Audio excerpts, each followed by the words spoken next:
నిన్నటి వీడియోలో మేమక్కడికెళ్తున్నామో చెప్పాను కదా! అదేనండి బార్బిక్యూ నేషన్‌కి. దాని తర్వాత మేము మాయాద్వీపం నుంచి బయటకొచ్చాక మా వోడు ఎందుకో అలిగాడు. అదెందుకు అలిగాడో ఎవ్వరికీ తెలీదు. వాడేం చెప్తున్నాడో ఇంకెవరికీ అర్థం కావట్లేదు.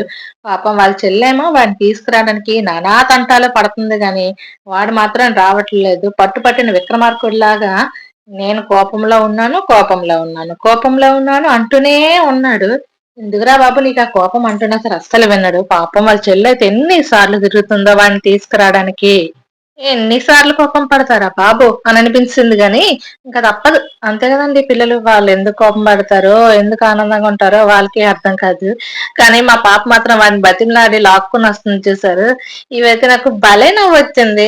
ఇంక మా విన్నయితే వాడి మానాన వాడు ఆడుకుంటున్నాడు. మా సిరమ్మ అడుగుతుంది కదా అనుకుని వాడు బెట్టుచేసాడు. ఎలా నువ్వు ఎళ్లి తొలగని వచ్చేస్తే ఇంక ఈ వీడు దాన్ని లాగుతున్నాడు. రా వచ్చి నన్ను బతిమిలాడు అనుకుని. అట్లా ఉంటదనమాట వాళ్ళిద్దరి మధ్య బాండింగు. నాకు భలే అనిపిస్తది. మా చిన్నోడు వాళ్ళొస్తే మాత్రం ఎంజాయ్ చేస్తాడు. అక్కడి నుంచి మేమైతే బార్బిక్యూకి వెళ్ళాము. ఇది అంతగా బాలేదండి బార్బిక్యూ అయితే. మేము సిరిపురం దగ్గర బార్బిక్యూకెళ్ళాం. అది చాలా బావుంది. ఇది మధురవాడ దగ్గర అయితే ఈ బార్బిక్యూ నేషన్ నాకైతే అస్సలు నచ్చలేదు. సర్వీసింగ్ నచ్చలేదు. ఇంకా ఏం నచ్చలేదు. ఫుడ్ కూడా నచ్చలేదు. చాలా లేట్‌గా సర్విస్ చేశారు.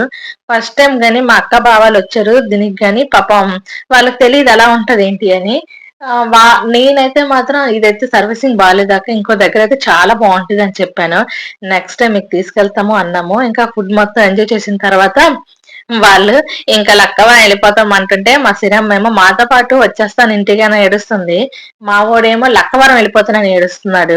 మా సిరమ్మ పట్టుకుందంటే అసలు వదలదు. డాడీ నేనొచ్చేస్తా అని అంటుంది. ఎంత ముద్దుగా అడుగుతదో ఉంచేద్దాం అనుకుంటాను గానీ, మళ్ళీ నైటప్పుడు ఏడ్చిందంటే ఎక్కడికి వెళ్తాం చెప్పండి. ఇంకా బార్బిక్యూ నేషన్‌లో మనం ఏమైనా అకేషన్స్ ఉన్నాయని చెప్తే, వాళ్ళే కేక్ తెచ్చి సెలబ్రేషన్ చేస్తారన్నమాట.